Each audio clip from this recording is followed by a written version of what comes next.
جگہ جی لگانے کی دنیا نہیں ہے، یہ عبرت کی جا ہے، تماشا نہیں ہے۔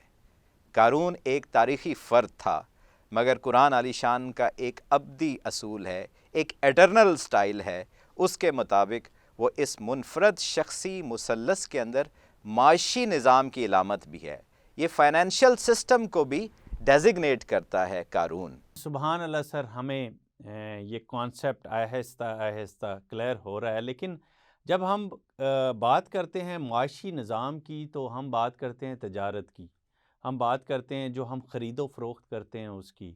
تو جو ہمارے ذہن میں ایک کنفیوژن چلی آ رہی ہے وہ یہ ہے کہ ہم جب تجارت کی بات کریں گے، ہم خرید و فروخت کی بات کریں گے، تو اس میں مختلف زمانوں میں مختلف طریقے سے یعنی بارٹر سسٹم سے لے کے سونے اور چاندی کے سکوں سے لے کے پھر ہماری جو کرنسی ہے پیپر کرنسی وہاں سے لے کے، اور آج ہم جس دور میں کھڑے ہوئے ہیں وہاں پہ ہم بٹ کوئن کی بات کر رہے ہیں اور ہم پیپر لیس اور پلاسٹک لیس منی کی بات کر رہے ہیں۔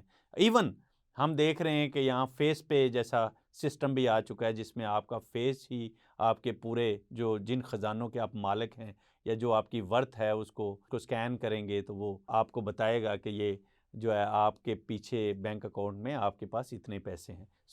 ہم جب یہ بات کرتے ہیں تو مختلف زمانوں میں انسان جو خرید و فروخت کرتے تھے وہ کس طرح سے کرتے تھے، اس پہ بات کرنے کی بڑی اچھا ضرورت ہے۔ اور پھر ہم جس طرح سے میں نے بتایا کہ ہم ایک مرحلے سے ہوتے ہوئے ہم یہاں تک پہنچے، مختلف کرنسیوں سے ہوتے ہوئے بارٹر سسٹم سے لے کے ہم یہاں تک جو آئے ہیں، اور آج ہم جب ورچوئل کرنسی کی بات کر رہے ہیں تو ہم پھر کہاں پہ کھڑے ہوئے ہیں۔ تو یہ پورے سسٹم کو سمجھنے کی ضرورت ہے سر، ہمیں اس کے بارے میں تھوڑا رہنمائی دیں کہ یہ کیا سسٹم، اور جب ہم آج کی بات کرتے ہیں تو اس کو کس طرح سے ہم موجودہ دور کے ساتھ لنک کریں گے۔ آگے بڑھنے سے پہلے میں آپ کو 2-3 چیزوں کو میں ہائی لائٹ کرنا چاہوں گا تاکہ یہ سسٹم پورے طریقے سے آپ کے دل و دماغ کے اندر نقش ہو جائے۔ پہلی بات یہ ہے کہ نبی آخر زمان صلی اللہ علیہ وآلہ وسلم پر جو نازل شدہ آخری احکامی وحی نازل ہوئی قرآن کے اندر، سورہ بقرہ کے اندر ہے، وہ حرمت ربا کے بارے میں تھی۔ اللہ فرماتے ہیں جو لوگ ربا یعنی سود کھاتے ہیں ان کا حال اس شخص جیسا ہو جاتا ہے کہ جسے شیطان نے چھو کر باولا کر دیا ہو۔ یہ اس لیے ہے کہ وہ کہتے ہیں کہ سودا یعنی تجارت بھی تو آخر سود جیسی ہی چیز ہے، یعنی حلال اور حرام برابر ہیں، حالانکہ اللہ نے سودے کو حلال کیا ہے اور سود کو حرام۔ اللہ سود کو مٹاتا ہے اور صدقات کو بڑھاتا ہے۔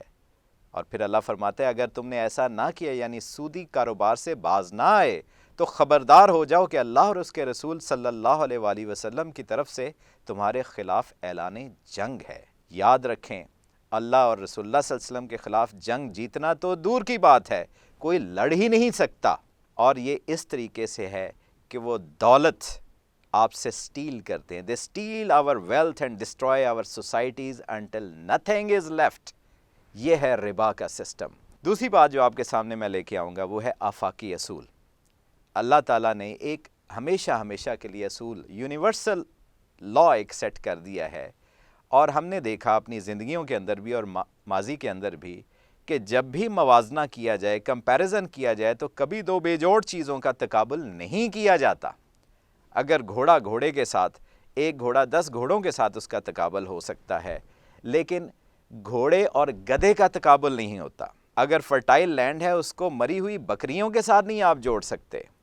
اسی طریقے کے ساتھ محل ہیں اس کو آپ بھوسے کے ڈھیروں کے ساتھ جوڑ نہیں سکتے۔ ایسے ہی حلال اور حرام آپس میں بے جوڑ ہیں، ان کو جوڑا نہیں جا سکتا، تقابل نہیں کیا جا سکتا۔ حرام بھلے بہت کثیر ہو، بہت زیادہ ہو، ہزاروں لاکھوں کروڑوں میں ہو، تو حلال ایک دوسری سائڈ پہ ہے۔ حلال کی اپنی حیثیت ہے، حرام حرام ہے ہر دو صورتوں میں۔ ابھی ہم آگے چلتے ہیں اس بیک ڈراپ کے اندر کہ 11,000 سالوں کے اندر ہم دیکھتے ہیں کیا کیا سسٹم دنیا کے اندر منی ٹرانزیکشن کے، تجارت کے اندر استعمال ہوتے رہے۔ 9,000 سال قبل از مسیح کے اندر ہم جائیں تو بارٹر سسٹم تھا، کموڈیٹیز خرید و فروخت کی جاتی تھی، گندم کے بدلے آپ کوئی اور چیز لے لیں، اسی طرح جو ہے اور مختلف چیزیں تھیں تو بارٹر ٹریڈ تھی۔ 9,000 قبل از مسیح میں یہ تھی۔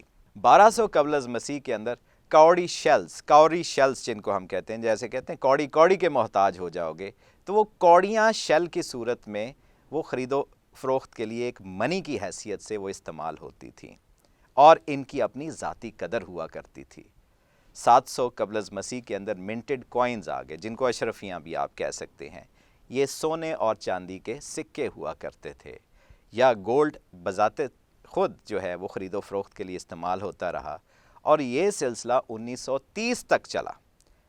گولڈ سٹینڈرڈ 1930 سے کے بعد آہستہ آہستہ ختم کر دیا گیا، اور 1944 کے اندر بریٹن ووڈز سسٹم ایک ایگریمنٹ ہوا، جس کے اندر پوری دنیا کے اندر سے سلور کوائن اور گولڈ بارز کی جگہ پہ ڈالر کو لے کے آیا گیا، یو ایس سر ڈالر۔ یہاں پہ میں تھوڑا سا یہ انٹرپٹ اس لیے کروں گا کہ آپ جتنے خوبصورت انداز سے ربا کا نظام اور یہ جو نظام ہے یہ پورا ہمیں سمجھا رہے ہیں، مجھے تو یہ پورا یقین ہے کہ ہماری نوجوان نسل میں جو ایک کنفیوژن، یہ ہم اس پورے سسٹم کو آج تک میں نے اس طریقے سے نہیں سمجھا ہے، تو ہم یہاں پہ جو ایک مرحلے میں ہم گزرے ہیں پیچھے سے لے کے گولڈ کوائن اور سلور کوائن تک، تو اس کا مطلب یہ ہے کہ 1930 یہ ایک ایسا پوائنٹ آتا ہے تاریخ میں جہاں پہ اس پورے سسٹم کو یکدم ایک ڈائیورٹ کر دیا گیا ایک اور سسٹم کی طرف۔ میں ٹھیک ہوں سر اس میں؟ آپ درست کہہ رہے ہیں، اس کو میں تھوڑا سا آگے جا کے مزید ایکسپلین بھی کروں گا انشاءاللہ تعالی۔ تو یہاں پہ 1944 کے اندر جب بریٹن ووڈز ایگریمنٹ ہوتا ہے تو ڈالر جو ہے وہ اینکر کرنسی کے طور پہ آ گیا۔ باقی جتنی بھی کرنسیز تھیں، بے شک وہ جاپان کی ہو، جرمنی، یو کے، فرانس، اٹلی، کینیڈا، یہ مختلف ریٹس کے ساتھ اس یو ایس ڈالر کے ساتھ کنیکٹ کر دی گئی، اور یو ایس ڈالر انٹرن جو ہے وہ گولڈ کے ساتھ کنیکٹ ہوا۔ 35 یو ایس ڈالر کے عوض ایک ٹرائے آؤنس، جو کہ تقریباً 2.5 تولے کے برابر سونا ہوتا ہے، وہ خریدا جا سکتا ہے۔ باقی کرنسیز کو اس طریقے کے ساتھ اس کے ساتھ جوڑ دیا گیا۔ یہ سلسلہ چلتے چلتے 1971 آ جاتا ہے، جب سونا بھی جو پیچھے تھا وہ بھی ڈسکنیکٹ کر دیا جاتا ہے، اور ابھی یو ایس ڈالر جو ہے یہ فری فلوٹنگ کرنسی بن گئی، جس کو فیٹ کہتے ہیں۔ تو 1971 سے لے کر آگے تک یہ فیٹ سسٹم، پیپر کرنسی بھی جو تھی وہ ایک فیٹ ہوا کے اندر چلی گئی، اور 2009 آنورڈز ابھی کرپٹو کرنسی کا زمانہ آ رہا ہے، اور کرپٹو کرنسی سے بھی بات آگے کیش لیس سوسائٹیز کی طرف چلتی چلی جا رہی ہے۔ تو یہ جو سلسلہ تھا 11,000 سالوں کے اوپر انسانی جو تاریخ ہے، اس کے اندر ہمیشہ سے جب بھی خرید و فروخت کی گئی ہے وہ یونیورسل منی کے اندر خریدی گئی۔ اس میں کوئی یہ نہیں تھا کہ اس علاقے میں اس کا یہ ریٹ ہے تو فلاں علاقے میں اس کا ریٹ چینج ہو جائے گا۔ اگر وہ اشرفی تھی تو امریکہ کے اندر بھی اس کا وہی وزن تھا، اور وہی اس سے چیزیں خریدی جا سکتی تھی، بے شک آپ جاپان کے اندر چلے جائیں، ایسے تھا۔ تو منی ود 100% انٹرنزک ویلیو ہمیشہ انسانوں کے درمیان خرید و فروخت کا سلسلہ رہا 11,000 سال تک۔ بارٹر ٹریڈ ہو یا کموڈٹی سسٹم ہو، بے شک وہ منٹڈ کوائنز تھے، سب صورتوں میں ایسا ہی تھا کہ یونیورسل منی ہوا کرتی تھی۔ اس کا مطلب یہ ہے سر کہ یہ جو کیونکہ ایک قبل از مسیح کا دور 700 ہم قبل از مسیح کی بات کرتے ہیں، پھر ایک ایسا دور جب قرآن مجید سے ہم رہنمائی لیتے ہیں، تو میرے ذہن میں آپ آگے چل کے شاید بتائیں گے اس کو کہ کیوں پھر کہا گیا کہ سونے اور چاندی کے سکوں کی اہمیت ہوگی، اور یہ ایک ہم بڑی انٹرسٹنگ ایک پوائنٹ کی طرف جا رہے ہیں ناظرین۔ یہ ایک بہت سوچ بچار اور بڑا غور سے سننے والی بات ہوگی، اور اس میں ساتھ میں ایک ضمنی طور پہ ایک اور سوال ایڈ کرنا چاہوں گا کہ پھر ہمیں جو جدید مالی نظام ہے اس پہ جب ہم سر بات کریں گے تو ہمیں یہ بھی ضرور بتائیے گا کہ ہم نے اس نظام سے کیا کھویا ہے اور کیا پایا ہے، اور ہم کس طرف جا رہے ہیں۔ کیا ہم مکمل طور پہ تباہی کی طرف جا رہے ہیں، کلیپس کی طرف جا رہے ہیں، اور یہ جو ایک پورا دنیا کا سسٹم ہے لین دین کا، خرید و فروخت کا، اس میں ہم آج کہاں کھڑے ہوئے ہیں؟ ابھی جیسے ہم پہلے بات کر رہے ہیں تو 11,000 سالوں میں منی ود 100% انٹرنزک ویلیو کے ساتھ تھی۔ 1944 جو بریٹن ووڈز ایگریمنٹ ہے، اس کے بعد دنیا پیپر کرنسی کی طرف چلے گی، پلاسٹک منی، اور آج ڈیجیٹل اور کیش لیس سوسائٹی کی طرف۔ اس کو میں کہوں گا ڈسیپٹیو منی تھی، یہ فیک منی ہے۔ اس منی کے اندر 0% انٹرنزک ویلیو تھی. ابھی آپ نے سونے کو کاغذی نوٹوں کے ساتھ جوڑ دیا. انسانی تاریخ کا یہ نازک ترین موڑ تھا جس کے بعد ظلم، استحصال اور ڈکیتی کا بازار گرم ہو گیا. اور یہ ہم آگے دیکھیں گے کہ اس کے کیا کیا ایفیکٹس ہمارے اوپر آئے. افغانستان کے اندر جب ایک حکومت چینج ہو رہی تھی تو لوگوں نے اپنے گودام بھر لیے اور وہ کرنسی پیچھے رکھ لی کہ کل کو ہم ان سے کچھ خرید و فروخت کر سکیں گے، اور گوداموں کے گودام کچھ ہی عرصے کے بعد وہ ویلیو لیس ہو گئے. 1 روپیہ بھی ان کی ورتھ نہیں رہ گئی تھی. یہ ہوتا ہے اس سسٹم کے اندر جب ہم چلتے ہیں. تو آگے ہم بڑھیں گے انشاءاللہ تعالیٰ تو پھر مزید اس کی ڈیٹیلز آپ کے سامنے آئیں گی. سر یہ بڑا انٹرسٹنگ ہے. میں جب اپنے پاکستان کی کرنسی نوٹ کے اوپر پڑھتا ہوں حامل ہزا مطالبہ پر ادا کرے گا، تو اس کا مطلب یہ ہے کہ ایک رسید گورنمنٹ آف پاکستان نے ہمیں بنا کے دی ہے جو ایک پیپر ہے، اور ہم وہ رسید دیتے ہیں اور اس کے اگینسٹ ہم جو بھی کموڈٹی پرچیز کرنا چاہتے ہیں وہ کرتے ہیں. یہ ساری چیزیں بالکل سمجھ میں آنے والی چیزیں ہیں. تو پھر ہمیں یہ بتائیے گا کہ قرآن و سنت کی روشنی میں یہ بڑا امیزنگ ہم ایک پوائنٹ کی طرف بڑھ رہے ہیں کہ قرآن و سنت کی روشنی میں جو آج اس قیامت خیز مالی بحران جو پوری دنیا کو درپیش ہے، اور ہمارا کامل ایمان ہے کہ کوئی بھی بحران ہو یا کوئی بھی مسئلہ ہو اس کا ضرور حل قرآن و سنت میں موجود ہے.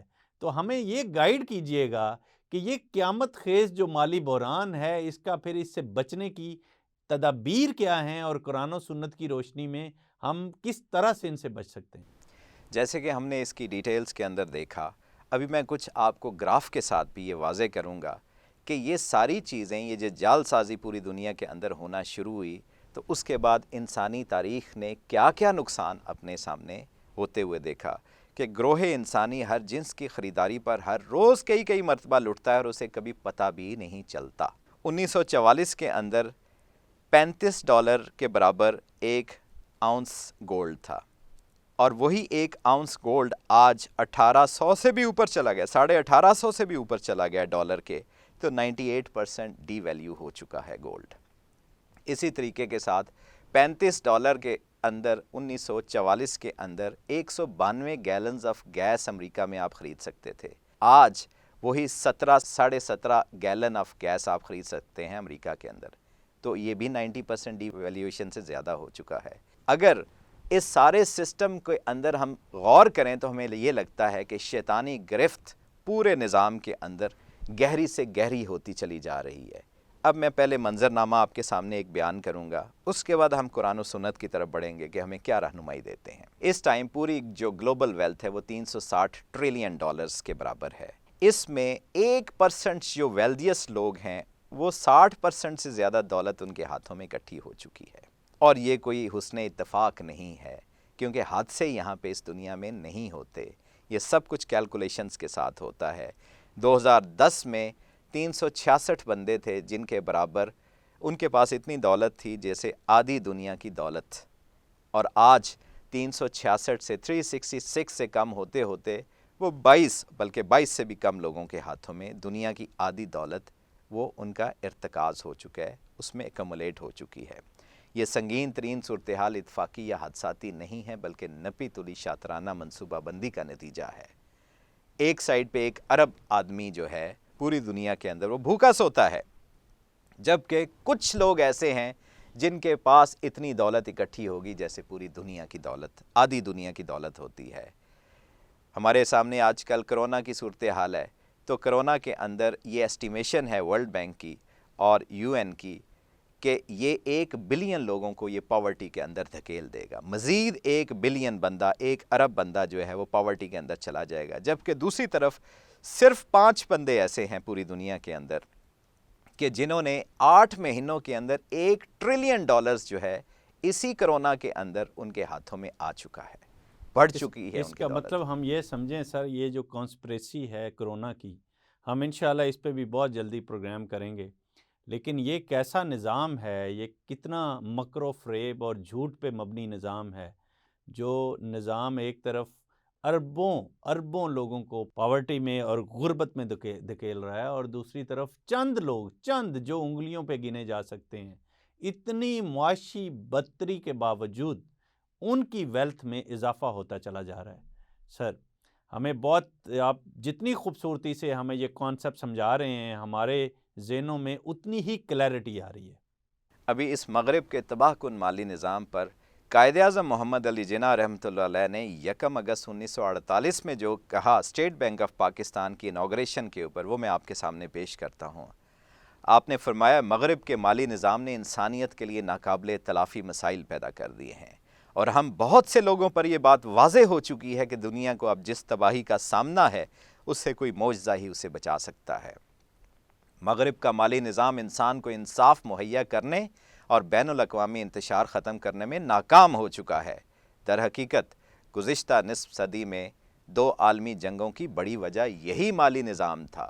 قائد اعظم کو 1948 میں اس بات کا ادراک تھا، ہمارے آج بھی اکثر لوگوں کو اس چیز کا نہیں پتہ۔ تو 1944 میں جب بریٹن ووڈز ایگریمنٹ ہوتا ہے تو 1950 تک دنیا کے اوپر قرضے جو چڑھتے ہیں، وہ یہ کیونکہ قرضوں کا ایک سسٹم ہے جو یہ ایک چکی کی طرح آپ کے اوپر کمپاؤنڈ انٹرسٹ جو ہے وہ ماؤنٹ کیا جاتا ہے، تو 1950 تک دنیا کے اوپر اتنا قرضہ ماؤنٹ ہو چکا تھا جتنی گلوبل جی ڈی پی تھی۔ 100% of global G D P دنیا کے اوپر قرضہ چڑھ چکا تھا، اور 2000 آتے آتے آج سے 20 سال پیچھے یہ قرضہ 2 گنا ہو چکا تھا۔ Twice of global G D P دنیا کے اوپر یہ قرضہ ہو چکا تھا، جبکہ آج صورتحال یہ ہے کہ 331% of global G D P دنیا کے اوپر ڈیٹ چڑھ چکا ہے۔ اس کا مطلب یہ ہے کہ اس ٹائم اگر دنیا 1 نہیں 2 نہیں 3 شفٹوں کے اندر بھی کام کرے گی تو یہ قرضہ کبھی بھی نہیں اتار سکتے، اور یہ کمپاؤنڈ انٹرسٹ ہے، یہ ملٹیپلائی کرتا چلا جاتا ہے۔ تو صحیح کہتے ہیں modern slaves are not in chains, they are in debt. Pakistan کے اوپر بھی جو قرضے کی صورتحال ہے وہ بھی بہت تکلیف دہ ہے۔ ہر 1 سیکنڈ کے اندر $685 کا قرضہ ہر ایک بندے کے اوپر، بچہ جو بھی پیدا ہو رہا ہے اس کے اوپر بھی یہ قرضہ سیکنڈز کے حساب سے چڑھتا چلا جا رہا ہے۔ Debt to G D P ratio بھی ہماری بہت ہی گھمبیر ہوتی چلی جا رہی ہے، اور ایسے لگتا ہے کہ پوری دنیا کے اندر ایک ایسا شکنجہ ہے جو ڈیٹس کا ہے، قرضوں کا ہے، جو کستے چلے جا رہے ہیں کچھ لوگ۔ جبکہ ورلڈ اکنامک فورم کی ایک بڑی زبردست پریڈکشن ہے جو میں لنک کروں گا ان دونوں کو، یہ قرضے جب دنیا اتار نہیں سکے گی تو پھر کیا ہوگا؟ پھر کرکیاں ہوں گی، گورنمنٹس کو مجبور کیا جائے گا کہ آپ جائیدادیں جو ہیں وہ اپنے نام پہ کریں یا ان سے لیں کسی نہ کسی صورت۔ تو پریڈکشن ورلڈ اکنامک فورم نے کی ہے کہ 2030 کے اندر you will own nothing and you will still be happy. تو یہ ہمارے ساتھ ان کا ایک طریقہ ہے، قیامت خیز ایک شیطانی استحصال کا ایک معاملہ ہے۔ ابھی میں آپ کے سامنے گولڈ کا ایک ہسٹورک پرائس ریکارڈ آپ کے سامنے رکھوں گا۔ گولڈ اور ڈالر کا 218 سالوں کا ایک ڈیٹا ہے جو آپ کے سامنے میں پیش کر کے بتاؤں گا کہ 218 سالوں کے اندر 179 سال 1971 تک، 1792 سے 1971 تک ڈالر اور گولڈ کی جو ایسکلیشن ہوئی، جو گولڈ کی پرائس میں ایسکلیشن ہوئی 179 ایئرز کے اندر، وہ صرف $25.21 تھی۔ اچھا سر، یہ میں تھوڑا سا یہاں پہ یہ بتاتا چلوں اپنے ناظرین کو کہ یہ ہم گولڈ کے ساتھ اس لیے کمپیریزن کر رہے ہیں اس آیت کی روشنی میں جہاں پہ یہ واضح کر دیا گیا کہ ایک وقت آئے گا جب سوائے گولڈ کے اور سلور کے یا چاندی کے اس کے علاوہ کسی چیز کی اہمیت نہیں رہے گی۔ تو ہم لنک کر رہے ہیں موجودہ نظام کو جو ہمارے پروگرام کا فارمیٹ ہے اس سسٹم کے ساتھ جو آج کے سسٹم جو ہمیں آج کا سسٹم دیا گیا اس سسٹم کے ساتھ۔ سو کیری آن سر، ہمیں تو مجھے بہت مزہ آ رہا ہے، آج پہلی دفعہ مجھے یہ کلیئر ہو رہا ہے کہ کس طرح سے یہ آئی ایم ایف کا جو شور مچتا تھا، جو یہ پورا یونیورسل سسٹم ہے، یہ کس طرح سے ہمیں سلیو بنا رہا ہے۔ مجھے بہت، اور میں امید کرتا ہوں ہمارے ناظرین کو بھی یہ بہت اچھی طرح سے یہ چیز کلیئر ہو رہی ہوگی۔ سو سر کیری آن، یہ گولڈ کے ساتھ جو کمپیریزن ہے ڈالر کا اور کرنسی کا اور پیپر کرنسی کا، یہ ہمیں بالکل کلیئر کر دے گی اس بات کو کہ قرآن مجید میں ہر چیز کا پہلے سے 1400 سال پہلے جو بتایا گیا وہ آج اسی طرح سے ہو بہو سچ ثابت ہو۔ تو جیسے ذکر ہم کر رہے تھے کہ 1792 سے 1971 25.21 ڈالرز کی فلکچویشن آئی، ڈالر کا جو ریٹ ہے ڈیپریشیٹ جو ہوا وہ صرف $25 ہوا۔ جبکہ 1971 سے لے کر آج 2020 کے اندر جبکہ 2021 سٹارٹ ہو گیا ہے $1802 $1800 سے بھی زیادہ ڈی ویلویشن ہو چکی ہے اس سارے سسٹم کے اندر۔ وہ امریکی ڈالر جس کی طاقت اور قدر کا خوب ڈھنڈورا پیٹا جاتا ہے کہ ڈالر اتنا طاقتور ہو گیا، یہ ہو گیا، وہ ہو گیا، وہ گرتا ہی چلا جا رہا ہے اور کسی کو تباہی کی خبر بھی نہیں ہو رہی۔ اور اس کے بعد آج اگر ہم دیکھیں تو جو 1947 سے لے کر آج پاکستانی روپے کی گولڈ کے ساتھ جب کمپیریزن آپ کرتے ہیں تو پتہ چلتا ہے کہ پاکستانی روپیہ بھی گولڈ کی نسبت تقریباً 99.95% ڈی ویلیو ہو چکا ہے۔ حقیقت یہ ہے کہ 1,00,000 روپے کے اندر اس کی جو قوت خرید ہے وہ زیادہ سے زیادہ 50 روپے باقی رہ گئی ہے۔ یہ ہے یہ سسٹم، یہ ہے ربا کا سسٹم جس کے اندر یہ سارے کا سارا آپ کی ہر چیز جو ہے وہ الٹم پلٹم ہوتی تھی۔ پہلے ہم کہتے تھے ایک کماتا تھا اور سارے کھاتے تھے، آج سارے کماتے ہیں لیکن پھر بھی وہ پورا نہیں پڑتا، تو اس کے پیچھے آپ کے یہ حقیقت ہے۔ جب ہم پاک روپی اور US ڈالر کا کمپیریزن کرتے ہیں تو اس کے اندر بھی جو سب سے بڑا ڈیبیکل ہوا ہے، لاس ہوا ہے، وہ 1971 سے لے کر آج تک زیادہ ہوا ہے۔ پاکستان بننے سے 47 سے لے کر 71 تک تقریباً $1.5 کا ڈفرنس آیا تھا، جبکہ 71 سے لے کر آج 2020 تک 150 روپے سے زیادہ ڈفرنس آ چکا ہے۔ ارشاد باری تعالیٰ ہے کہ شیطان برائیوں کو مزین کر کے پیش کرتا ہے، اور یہ سنہری ڈکیتی دن دہاڑے ہمارے سامنے، ہماری آنکھوں کے سامنے ہو رہی ہے۔ اور اس کی پیک یہ ہے کہ 1947 میں 46.5 یعنی 46.5 روپے کا ایک تولہ سونا تھا، جبکہ وہی تولہ سونا آج 1,00,000 سے بھی اوپر تجاوز کر چکا ہے۔ تو 99.95% ڈیپریسیشن اب پاک روپی کی ہو چکی ہے گولڈ کی نسبت سے۔ تو سر اس کا ابھی میں ایک ساتھ سپلیمنٹری جو میرے ذہن میں گردش کر رہا ہے وہ کوشچن کروں گا۔ ایک تو یہ مجھے سمجھ میں آ رہا ہے کہ اگر اس دور میں ایک سونے کے سکے کے برابر کسی کو مزدوری دی جاتی تھی، تو آج اگر ہم وہ دیکھیں، اگر کرنسی کے ساتھ جو کمپیریزن بن رہا ہے، تو اس کا مطلب ہے کہ اس کے اگر 100 ٹکڑے کر دیے جائیں اس سکے کے، تو ایک اس کا جو ٹکڑا ہے اس کے برابر بھی 1% کے برابر بھی ہماری جو ویجز ہیں یا جو انسانی جو آپ جس کو کہیں گے کہ جو کام لیا جاتا ہے، اس کا مطلب یہ ہے کہ یہ تو سسٹم پورا انسانی خدمت کی بجائے انسانی کولیپس کی طرف چلا گیا ہے۔ اور یہ بتائیے گا کہ قرآن و سنت کی روشنی میں یہ جو قیامت خیز جو بحران ہمیں نظر آ رہا ہے، اس کا پھر کیا ہمیں تدابیر کیا کرنی ہے اور اس کا حل کیا ہے؟ لوگوں نے جب زندگی کا مقصد کھانا پینا، موج اڑانا، زر زن زمین سمجھ لیا تو زبردست گھاٹا تو ملے گا۔ ہمیں اپنا فوکس بدلنا ہے۔ نبی آخر زمان صلی اللہ علیہ وسلم نے فرمایا کہ ہر امت کی ایک خصوصی آزمائش ہوتی ہے، میری امت کی خصوصی آزمائش مال کے ساتھ ہے۔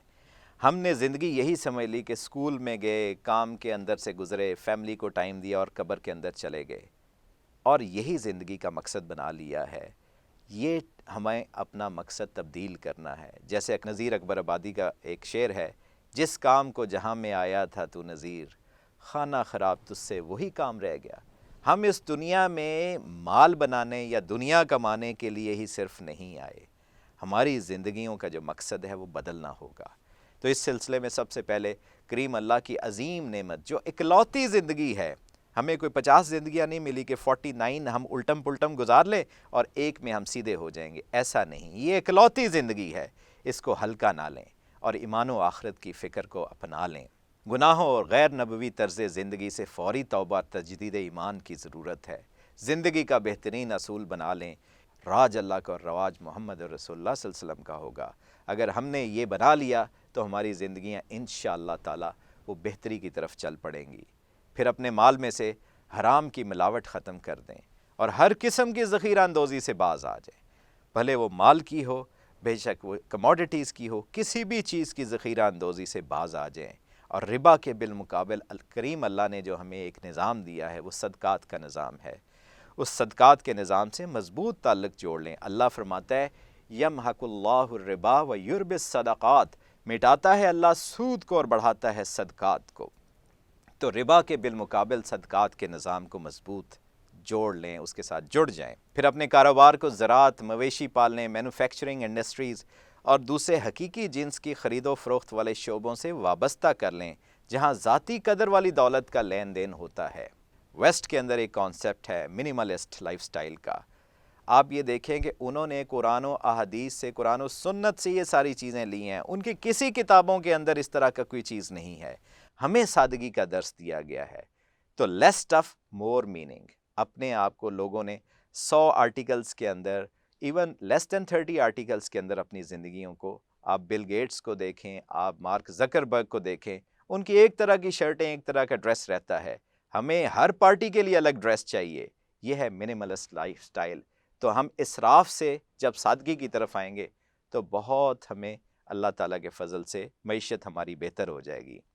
اور کریم اللہ نے عین قلب قرآن میں حقیقی مادی دولت کی نشاندہی کی ہے، ادھر قدم اٹھائیں۔ حقیقی مادی دولت کیا ہے؟ اللہ تعالیٰ نے سورۃ الکہف کے اندر جو 19 نمبر آیت مبارکہ ہے، اس کے اندر حقیقی جو کرنسی ہے اس کو انڈیکیٹ کیا ہے کہ جب اصحاب کہف وہ دوبارہ نیند سے جاگتے ہیں تو وہ ایک ساتھی کو بے ورقکم، 1 روپیہ جو چاندی کا سکہ ہے، ورق چاندی کے سکے کو کہتے ہیں، جس کو آپ درہم بھی کہہ سکتے ہیں۔ درہم چاندی کا سکہ ہوتا ہے، دینار سونے کا سکہ ہوتا ہے۔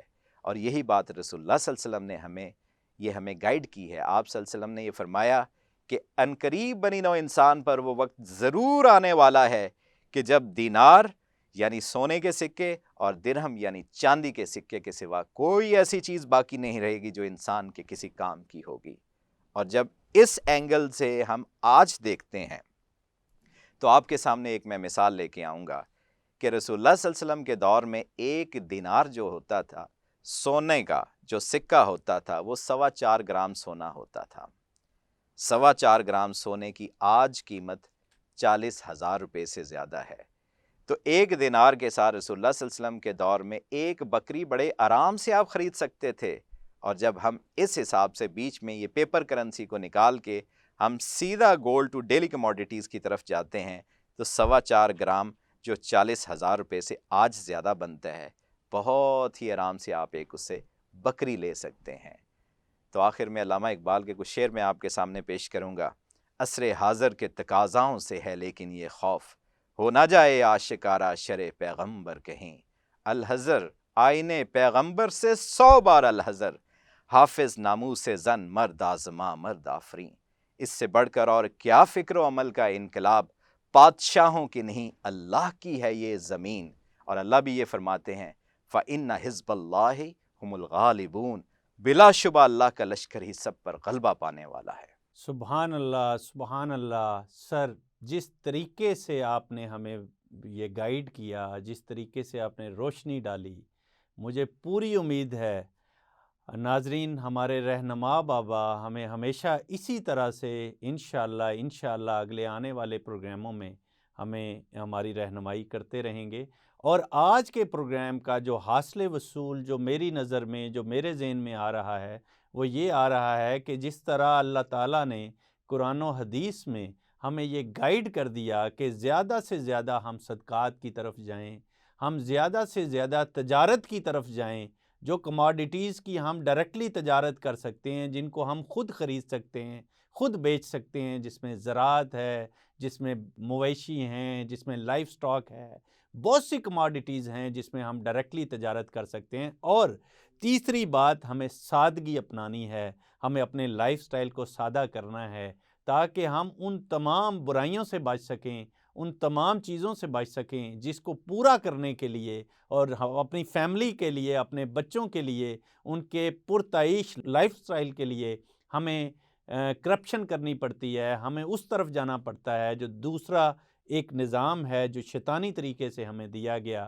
سر، ہم بڑے آپ کے مشکور ہیں۔ مجھے امید ہے میرے جو ہماری نوجوان نسل ہے جن کو میں ریپرزنٹ کر رہا ہوں، ان کے ذہن میں جو معاملات ہیں، جو خدشات ہیں، جو کنفیوژن ہے خاص طور پہ، وہ انشاءاللہ تعالی ہمارے پروگرامز کی یہ جو سیریز ہے یہ دور کرتی ہوئی چلی جائے گی۔ اور انشاءاللہ اگلے پروگرام میں ہم اس ٹرائنگل کے دوسرے حصے یعنی فرعون کی بات کریں گے، اور اس کے بعد ہم حامان کی بات کریں گے۔ اور انشاءاللہ اسی طریقے سے جیسے آج ہم نے قارون کی بات کی اور اس پرانے دور کو ہم نے لنک کیا موجودہ آرٹیفیشل ٹیکنالوجی یا آرٹیفیشل انٹیلیجنس کے دور سے، انشاءاللہ مجھے امید ہے آپ کو پروگرام پسند آیا ہوگا۔ آپ اپنے ضرور کمنٹس کریں، اپنی رائے دیں، آپ کی رائے ہمارے لیے بہت مقدم ہے۔ اور اگر کوئی سوال پوچھنا چاہتے ہیں کمنٹس میں جائیں، ہم سے سوال پوچھیں، ہم اپنے رہنما بابا سے اس سوال کا جواب پوچھیں گے، اور ہم اپنے اگلے پروگرام میں یہ پریکٹس بھی شروع کریں گے جس میں ہم آپ کے جو سوال ہیں، جو آپ کے ذہنوں میں کنفیوژن ہے، اس کو دور کر سکیں۔ اور ہمارے چینل کو ضرور سبسکرائب کریں، بیل آئیکن کا بٹن دبائیں تاکہ ہماری آنے والی ویڈیوز اور امیزنگ قسم کے جو ہمارے پروگرام ہیں وہ آپ تک پہنچیں اور آپ کو رہنمائی حاصل ہو۔ اللہ حافظ۔ یہ ویڈیو سوشون کے تعاون سے پیش کی گئی ہے۔ سوشون پاکستان کا national social media network ہے۔ اپنا اکاؤنٹ بنانے کے لیے soshon.com پر جائیں یا گوگل پلے اسٹور اور ایپل ایپ اسٹور سے سوشون ایپ ڈاؤن لوڈ کریں اور پاکستان کا اپنا سوشل میڈیا استعمال کریں۔